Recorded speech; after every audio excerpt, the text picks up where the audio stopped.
PlantCast, o primeiro podcast sobre fisiologia e nutrição de plantas. Olá, caros ouvintes, estamos iniciando mais um episódio do PlantCast, o primeiro podcast sobre nutrição e fisiologia de plantas do Brasil, organizado pela Compass Minerals Plant Nutrition. Eu me chamo João Paulo Generoso Silveira, sou gerente de desenvolvimento de mercado e é uma grande satisfação que eu convido o colega Fabiano Pacientiuk, que é consultor de desenvolvimento de mercado na Regional MS, para acompanhar hoje a nossa edição do PlantCast. Fabiano, poderia dar um oi aí para os ouvintes?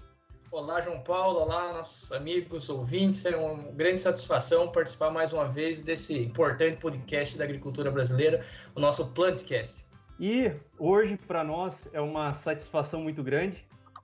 Nós temos a presença dele, que é consultor na região do MS, consultor pela AgroExata, o Bruno Milan. E, Bruno Milan, muito obrigado pelo convite e peço para que você se apresente e conte um pouco aí da sua história aí para todos os nossos ouvintes do PlantCast. Obrigado, João. Obrigado, Fabiano. Agradeço a oportunidade de vocês, da gente poder contar um pouquinho da nossa história aqui no sul do Mato Grosso do Sul, uma região bem desafiadora, e podemos compartilhar um pouquinho com todo mundo do que a gente vem observando, das nossas percepções a respeito das nossas áreas. Eu sou natural do estado de São Paulo, me formei no estado de São Paulo, na Universidade Federal de São Carlos, em 2010. E desde então eu ingressei na AgroExata, trabalhando num primeiro momento com consultoria em fertilidade do solo na região do Mato Grosso.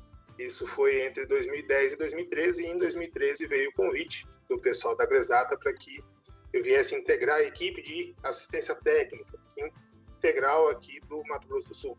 A AgroExata é uma empresa que vem desde 2001 trabalhando com a parte de consultoria em fertilidade do solo, com as ferramentas mais conhecido como agricultura de precisão, né?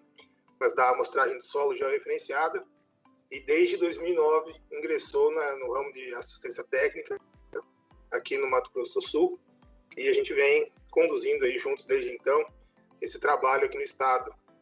Hoje nós atendemos aí 18 mil hectares de área, concentrados na região sul do Mato Grosso do Sul, então de Campo Grande para baixo, né, de Campo Grande sentido a fronteira com o Paraguai, são 18 fazendas em que a gente vem trabalhando aí nesses últimos anos. Somos uma equipe de 4 agrônomos, viemos aprendendo bastante nesses últimos tempos aqui, e tem sido um prazer trabalhar numa região tão promissora como é o sul do Mato Grosso do Sul. Para nós é uma satisfação recebê-lo aqui no nosso PlantCast. Aproveitando, né, um pouco, como você colocou muito bem na sua introdução, né, dos aprendizados durante essa carreira, né, e de vivência de campo, né, sem sombra de dúvidas, traz muito aprendizados para a gente. Eu gostaria que você compartilhasse com os nossos ouvintes quais são os principais obstáculos, digamos assim, que o agricultor hoje que trabalha com a cultura da soja, ele encontra quando se pensa em um manejo visando alta produtividade, até mesmo, né, alta rentabilidade aí durante os anos de cultivo. O nosso estado, o Mato Grosso do Sul, ele tem algumas particularidades, né? A região sul aqui do estado. Eu falo bastante da região sul porque a gente enxerga uma diferença muito grande entre o norte do MS, que já é muito mais semelhante à região dos Cerrados, e a região sul do MS, tendo o Campo Grande como um divisor. Inclusive, materiais de soja são muito diferentes. Os materiais semeados na região norte do estado são muito diferentes dos materiais semeados aqui na região sul, né, que é uma região que já se aproxima, já se assemelha bastante climaticamente ao norte do Paraná. Nós temos desafios aqui, o nosso solo, apesar de na maioria das vezes ser bastante argiloso, ele era um solo distrófico, um solo naturalmente com baixos teores de cálcio e magnésio, uma presença de alumínio bastante frequente e alumínio em altas quantidades, tanto nas camadas mais superficiais como em profundidade. Nós temos uma região de baixas altitudes, né? A nossa altitude média aqui oscila aí de 300 a no máximo 500 metros nas fazendas que nós atendemos. E hoje já vemos tendo desafios em regiões até abaixo de 300 metros, né? Conforme a gente vai descendo mais próximo da planície pantaneira ou descendo mais próximo do Rio Paraná, região de Nova Andradina, a gente também já está tendo áreas áreas aí na faixa de 250 metros de altitude. E, como todo mundo sabe, isso traz algumas particularidades, né? Temperaturas noturnas muito altas e um fator preponderante aqui no MS, a ocorrência de veranicos. Temos aí um volume de chuvas aí que oscila de 1.300 até 1.600, 1.700 milímetros anuais, mas essa chuva ela tem uma distribuição mais estendida em relação ao cerrado. Então nós temos um volume um pouco mais baixo dos que são costumeiramente registrados no Mato Grosso, por exemplo, ou que são registrados no Rio Grande do Sul, e a nossa chuva é um pouco mais distribuída ao longo do ano. Nós temos chuvas, apesar de termos uma estação seca razoavelmente definida, principalmente nos meses de julho e agosto, que são os meses aí em que a gente tem precipitações mínimas e intermitentes ao longo dos anos, a gente tem uma distribuição de chuvas aí ao longo de pelo menos 10 meses do ano. E isso faz com que praticamente todos os anos aí dentro da nossa safra agrícola, né, colocando os meses de setembro a maio, né, pensando em soja e milho safrinha, dentro desse período, seja muito frequente a ocorrência de seca nesses meses, né, períodos aí de no mínimo 15 dias, né, ou como acabou acontecendo com a gente na safra 2018-2019, em que a gente teve um mês de dezembro extremamente seco e a gente teve propriedades que ficaram aí até 35 dias sem ocorrência de chuva. Não teve chuvas no mês de dezembro em algumas propriedades naquele ano. E isso traz muitos desafios, né? Porque nós estamos unindo um solo que apresenta uma restrição química grande ao desenvolvimento radicular com a ocorrência de períodos de ausência de chuva, né? Então isso precisa ser muito trabalhado e é um ponto de atenção nosso aí há bastante tempo, de como preparar esse solo, como preparar essa planta para suportar esse estresse hídrico tão frequente para a gente. Bem, Bruno, observando a tua fala, mostra o quão desafiador é trabalhar, né, nessa região, né? E é uma região que acaba que espelha também muito do que acontece em várias outras importantes regiões produtoras de grãos no Brasil, né? E você falou ali muito bem sobre algumas características importantes, como alto teor de alumínio, inclusive em profundidade, isso somado a veranicos ou períodos veranicos, com certeza são grandes desafios para serem superados, né? E eu imagino que uma das formas de superar esses desafios, nós não podemos fugir da construção do perfil do solo, a construção da fertilidade do solo. Você poderia compartilhar conosco as experiências que vocês, que a Agroexata tem, no sentido de construir perfil de solo, construir fertilidade do solo? Primeiro, passa também um pouco pela uma outra característica, né, que a gente tem forte aqui no estado e que vem nos auxiliando ao longo desses anos a melhorar a qualidade física do solo como um todo, é o nosso sistema de integração lavoura-pecuária, que é muito forte aqui no estado, né? Nós temos um rebanho pecuário muito grande e a maioria das fazendas aqui do Mato Grosso do Sul, elas são fazendas de pecuária que se tornaram ao longo do tempo fazendas de agricultura. Então a gente tem muitas áreas que têm o sistema integrado, né? E isso aí a gente sabe que entra uma cultura, né, que a gente já chama ela de cultura, né, a braquiária, entra no nosso sistema ajudando muito nesses períodos de estresse hídrico e ajudando muito nessa construção do perfil do solo.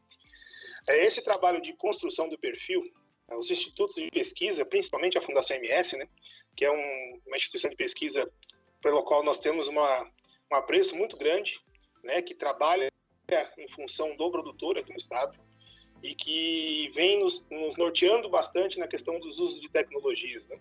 Então, como construir como construir esse perfil de solo, como trabalhar esse perfil de solo, a necessidade efetiva de ser feito um manejo físico desse solo ou não, numa área mais velha, e em como proceder nas áreas de abertura, por exemplo. Esse trabalho das áreas de abertura, a gente já vem buscando aumentar as profundidades de incorporação de calcário, né?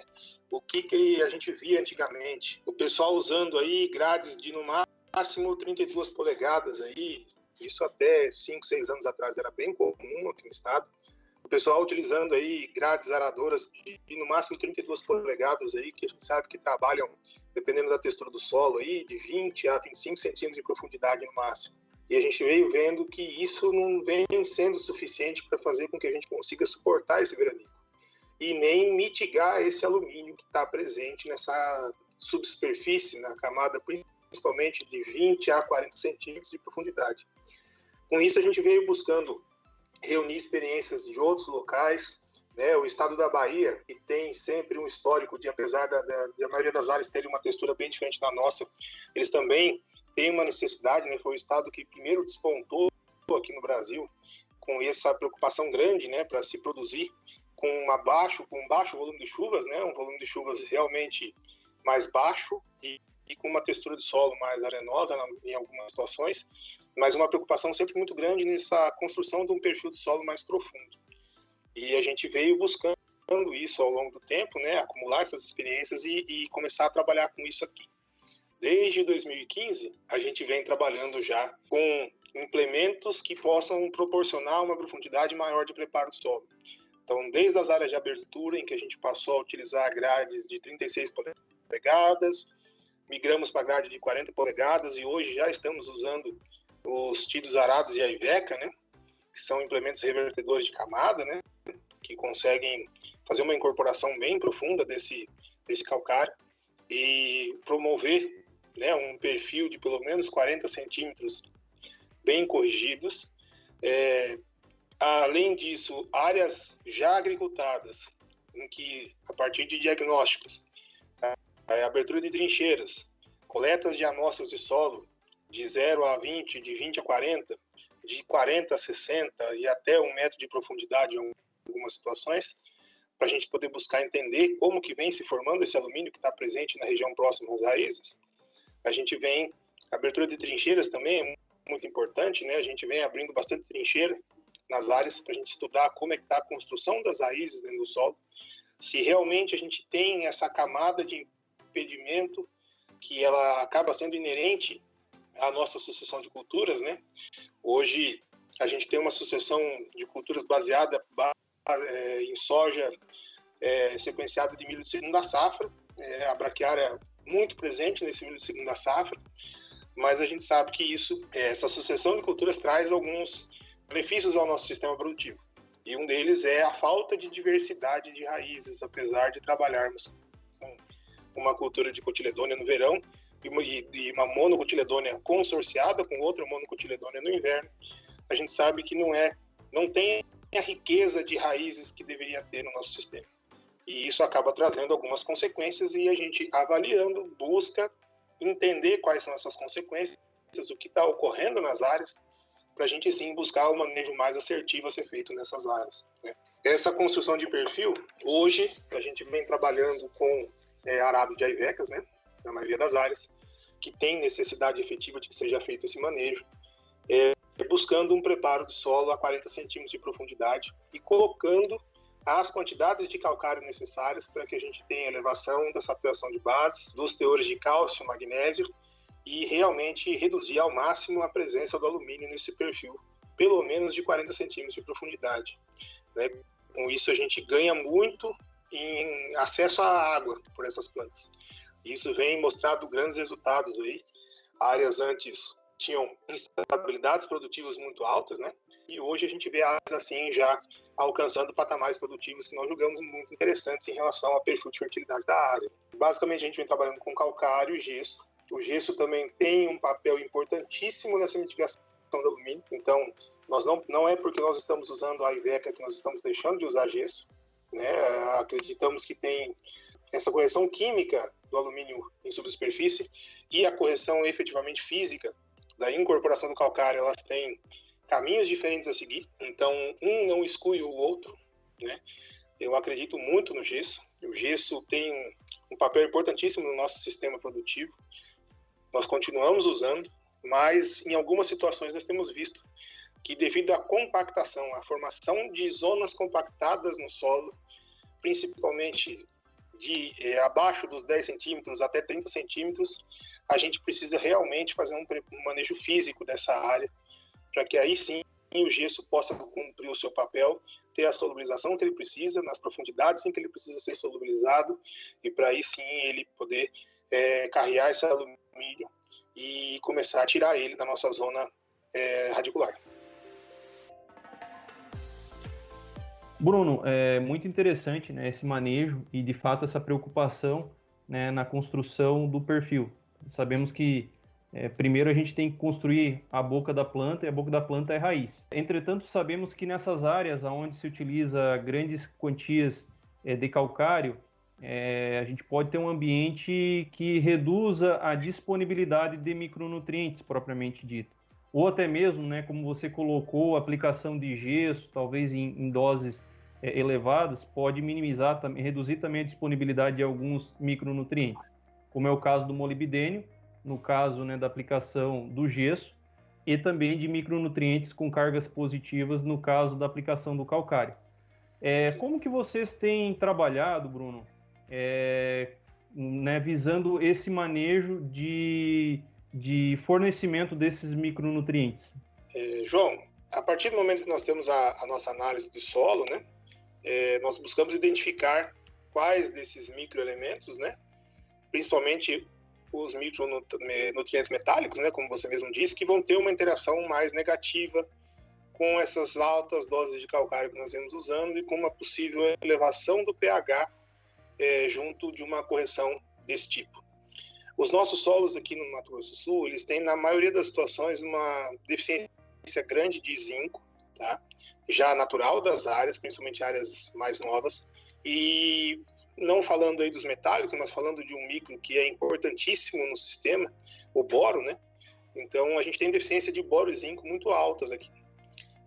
Partindo desse princípio, a gente vem utilizando bastante boro e zinco via solo, para poder fazer uma correção desses microelementos também nas áreas em que a gente vem trabalhando. Mediante essa análise, e isso tem sido mais recorrente nessas áreas mais novas da região leste do estado, que tem uma construção de argila um pouco diferente da região aqui central, e a gente tem, sim, CTCs mais baixas e que promovem uma elevação maior ainda do pH quando a gente faz um trabalho de correção com essas doses de calcário. Aí sim a gente está procurando já aumentar esse complemento para esticar esse complemento para os outros microelementos. Então, cobre, manganês também tem sido bastante importante. E como você salientou, a gente de maneira alguma deixa de usar molibdênio em grandes quantidades aqui nas nossas áreas. Nós temos trabalhado aí na faixa de 60 a 70 gramas de molibdênio por hectare ano na soja e uma complementação no milho de mais 20 gramas de molibdênio, de 20 a 30 gramas de molibdênio no mínimo, visando mitigar um pouco esse efeito que o gesso provoca, sim, né, que seria essa desviação do molibdênio, né, pela associação dele com o sulfato. Então a gente vem trabalhando bastante essa correção de micro via solo também, nós acreditamos muito nela, para poder corrigir e depois fazer pequenos ajustes via foliar, né. Temos trabalhado também bastante a questão micronutricional via folha, mas desde que a base no solo também tenha sido bem feita.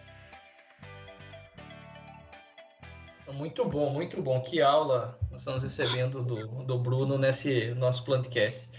Bruno, você falou sobre essa, né, complementação via folha. Eu gostaria de pegar a carona nesse teu comentário para a gente trabalhar um pouco mais esse assunto, sobretudo cobalto e molibdênio. São dois elementos aí que têm resultados muito bons, e o próprio níquel, né? O níquel também é um micronutriente, embora seja bem recente a descoberta dele, mas que mostra bons resultados quando aplicado o níquel no tratamento de sementes e depois molibdênio, cobalto via folha. De que forma que vocês vêm trabalhando esses micronutrientes aí? Você poderia compartilhar conosco um pouco do conhecimento de vocês nesse sentido?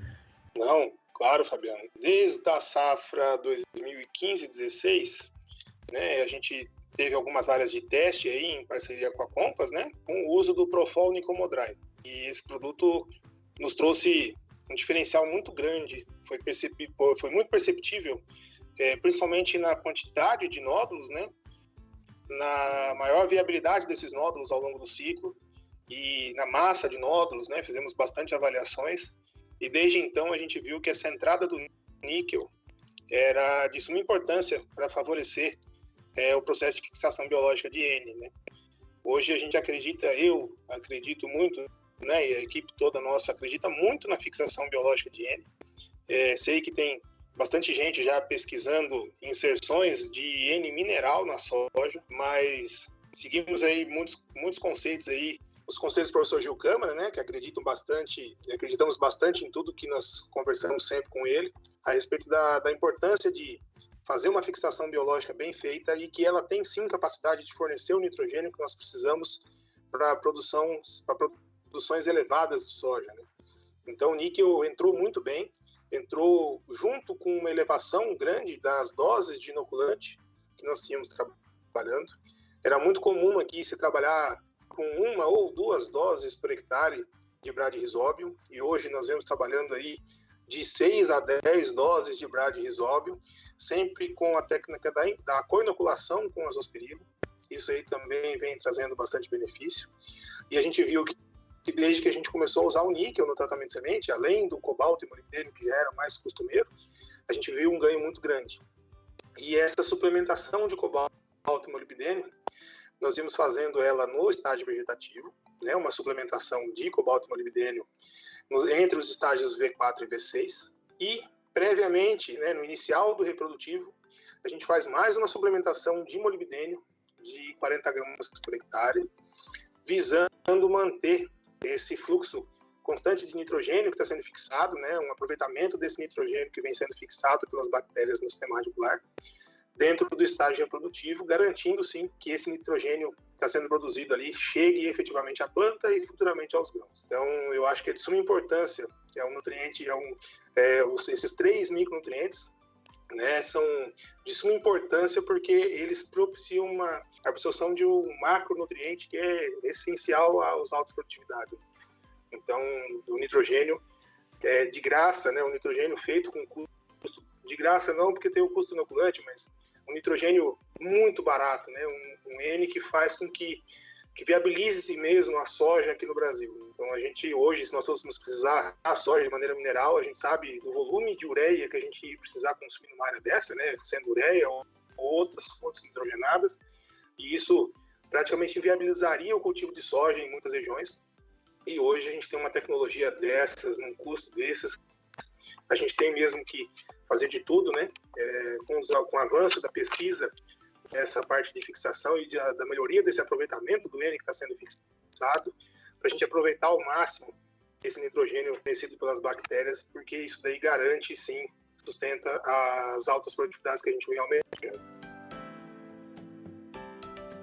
Sem sombra de dúvidas, né, Bruno? Quando a gente fala cultura da soja, nós estamos falando aí numa extração de 83 kg de nitrogênio por tonelada de grãos produzido, grão de soja produzido, segundo a Embrapa, e isso é algo muito significativo. É o nutriente mais extraído por parte da cultura da soja, e sem sombra de dúvidas, trabalhando de forma adequada, como você colocou muito bem, né, nos conselhos aqui, né, e nos posicionamentos de vocês, a gente consegue sim fazer com que essa fixação biológica seja de forma eficiente e atender a demanda da cultura para altas produtividades. Exatamente, João. E a gente também já vem pensando em elevações nos teores de molibdênio no solo, né? Então, eu acredito que isso é uma meta nossa futura agora, também pensar em possivelmente começar a fazer algumas ações corretivas do molibdênio no solo e não só trabalhar ele durante o ciclo da soja, visando realmente melhorar cada vez mais a absorção desse N pelas plantas. Perfeito. Bruno, quando a gente faz uma associação principalmente dos nutrientes como atenuadores de estresse, a gente tem uma série de micronutrientes que atuam na redução de estresse oxidativos, mas atualmente aí, através de trabalhos de pesquisa, tem se mostrado que existe um macronutriente secundário, que é o magnésio, que também tem um efeito muito importante quando aplicado via suplementação, via foliar, um efeito muito importante na redução de estresse oxidativos. Isso é o que a literatura tem nos mostrado e alguns trabalhos de campo. Qual que é a sua experiência, Bruno, no campo em relação ao magnésio com esse efeito, né, aplicado com um efeito de suplementação, visando a redução de estresse oxidativos que é algo muito rotineiro, né, nas nossas lavouras hoje? Basicamente, nós viemos trabalhando aí com magnésio em aplicações foliares, né, já há 4 anos, né, desde a safra para 2017 e 2018, a gente vem já fazendo essas inserções de magnésio via folha. Num primeiro momento, a gente trabalhou bastante o estágio reprodutivo da cultura, visando aumentar os teores de magnésio na folha, para que a gente tivesse mais magnésio atuando como um elemento transportador de fotoassimilados para os grãos, né, para as estruturas reprodutivas da planta. E ao longo do tempo aí, muitos ensaios do professor Witt, muitas reuniões aí com o professor Witt, né, falando de todos esses efeitos do magnésio como redutores de estresses oxidativos da planta, a gente começou a testar esse magnésio também em estágios vegetativos.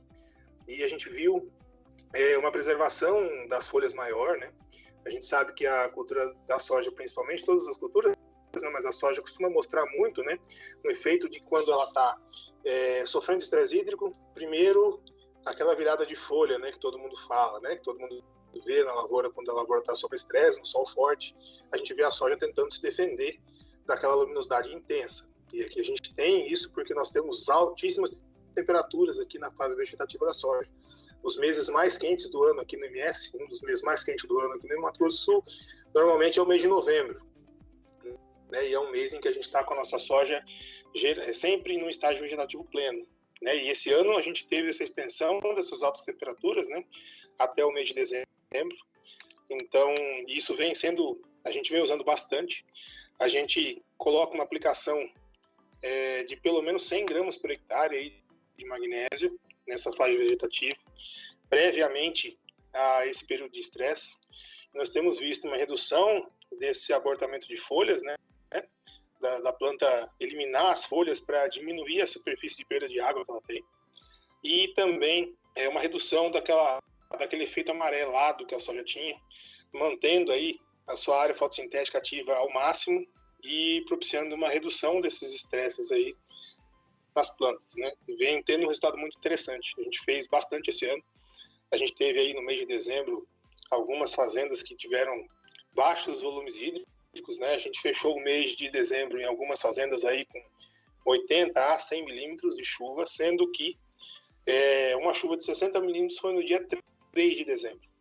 Então a gente teve aí 27, 28 dias do mês de dezembro com 20 milímetros, 30 milímetros, 40 milímetros, sempre chuvas de baixo volume, e a gente tinha uma quantidade de água no solo restrita, porque o mês de novembro também já não tinha sido muito bom. Então, essas entradas foram fundamentais aí para que a gente mantivesse a cultura em boas condições, e a gente vê o magnésio funcionando muito bem nisso, né? Além do zinco, né, que também é um elemento que também entra nesse campo de redução dos estresses, né? A gente trabalhou com zinco também, não em área total, nós estamos ainda vendo todos os efeitos que esse zinco pode ter, né? A gente sabe que a cultura da soja é uma cultura de baixa extração de zinco e exportação de zinco, mas que ele pode entrar também como um redutor desses estresses aí. Então a gente também testou o zinco, estamos bem contentes com os resultados, e provavelmente vai virar também um manejo nosso aí para a próxima safra. Sem sombra de dúvidas, né, Bruno? Até mesmo o manganês, né, que é um micronutriente também muito extraído por parte da cultura da soja, o manganês, o próprio cobre também tem esse efeito, né, na redução de estresse oxidativo. Mas muito interessante essa experiência, essa vivência de vocês de campo e esse compartilhamento, né, desse manejo, né, que vocês vêm observando, né, essas respostas que vocês vêm observando no campo. A gente mantém, né, essas aplicações do magnésio, principalmente no reprodutivo, né, também de maneira parcelada. Isso é uma outra coisa que a gente vê com muito bons olhos, né? O parcelamento desses microelementos aí tem sido muito interessante, desde que eles sejam feitos em um posicionamento correto dentro do ciclo e dentro de cada estágio, né, mediante a necessidade da cultura. Então, a gente não deixou de fazer o magnésio nos estágios reprodutivos. A gente aumentou o parcelamento e tem visto efeitos benéficos disso. Bom, Bruno, você comentou da utilização de alguns micronutrientes, você mencionou até mesmo do próprio zinco, com o efeito de redução de estresse que vocês vêm trabalhando aí fortemente no campo. Vocês têm trabalhado, ou observado, ou se atentado a diferentes tipos de fontes desse micronutriente para aplicação via folha, Bruno? João, com certeza, né? Hoje a oferta de fontes é muito grande e acredito que o produtor tem plenas chances, né? Por exemplo, vamos pegar o portfólio mesmo da Compass, né? Que tem várias opções de fontes. O produtor tem total liberdade para fazer escolhas que se adequem melhor ao momento em que ele precisa fazer essa inserção do microelemento na área dele via folha, né? Então, se ele vai precisar fazer uma mistura com glifosato, por exemplo, a gente sabe que tem a necessidade de ser feito com um produto base quelato, né? Para você não ter nenhum tipo de incompatibilidade. Então, você tem produtos hoje que oferecem garantia de aplicação sem nenhum tipo de problema, associados ao glifosato. E caso não seja um momento em que você tem a necessidade de fazer essa mistura com glifosato, aí vai muito da velocidade de absorção que cada fonte tem, né? Então, por exemplo, o produto que a gente usa em algumas áreas, né, o Profol Produtividade, que é um complexo de micronutrientes com 3 fontes diferentes, né? Tem uma fonte quelato, uma fonte sulfato e uma fonte cloreto, que garante uma linearidade de absorção via folha, né? Então, você tem uma parte desse microelemento prontamente disponível, uma parte em médio prazo e uma parte em mais longo prazo de disponibilidade, a um custo muito interessante. Então, trabalhar essa questão do custo-benefício, trabalhar o momento em que você vai fazer a inserção desse microelemento, e aí sim escolher a fonte em que você vai ter o máximo aproveitamento desse microelemento que você está inserindo na sua área é importantíssimo, né? E isso é base do nosso trabalho também. Legal, Bruno. Realmente, conhecer a fonte que está sendo utilizada é algo extremamente importante para que a gente tenha o sucesso, né, na resposta aos nutrientes que estão sendo aplicados. Então, muito bom. Parabéns aí por se atentar a esses detalhes. É o pequeno detalhe, mas que faz a grande diferença. Com certeza, João. Com certeza. Que interessante, Bruno, essa abordagem sobre fontes, né, traz um fato que nós realmente acreditamos, e é a busca incessante para mostrar para os produtores, né, de que não é apenas buscar o custo, mas tentar entender qual é o momento, né, que momento que eu vou aplicar, como que é essa questão de compatibilidade. Bem, então nesse podcast realmente caminhamos por fatos bastante importantes da nossa agricultura, saímos desde a construção do perfil da fertilidade do solo em áreas de abertura ou áreas já agricultáveis, conversamos também sobre a inserção de micronutrientes no sistema, no solo, conversamos também sobre micronutrientes via folha, e um importante tema que foi a aplicação do magnésio via folha, buscando mitigação de estresse. João, eu fico bastante feliz por esse podcast, realmente é um momento bastante importante de aprendermos bastante. Toda pessoa que vem aqui nos dá uma aula, e hoje não foi diferente com o Bruno. Mostrou para nós uma série de informações extremamente interessantes e informações aplicáveis, né, Bruno? Informações que, de fato, vocês vivenciam diariamente no campo. Que bacana isso aí, João. É isso aí, Fabiano. Muito obrigado pela contribuição. E agora aí eu passo a palavra para o Bruno para fazer o fechamento, suas considerações finais aí para os nossos ouvintes, Bruno. Fica à vontade aí, Bruno. Bom, João, Fabiano, queria dizer que foi um prazer aí receber o convite de vocês. Com muita honra que eu aceitei esse convite de poder passar um pouco do nosso dia a dia aqui, né? Na nossa visão das nossas lavouras, né? Das nossas áreas, da nossa visão de assistência técnica, né? Buscando trabalhar sempre os pontos principais, né, que podem promover maior produtividade, maior rentabilidade aos nossos clientes, e com uma base muito forte em solo, né?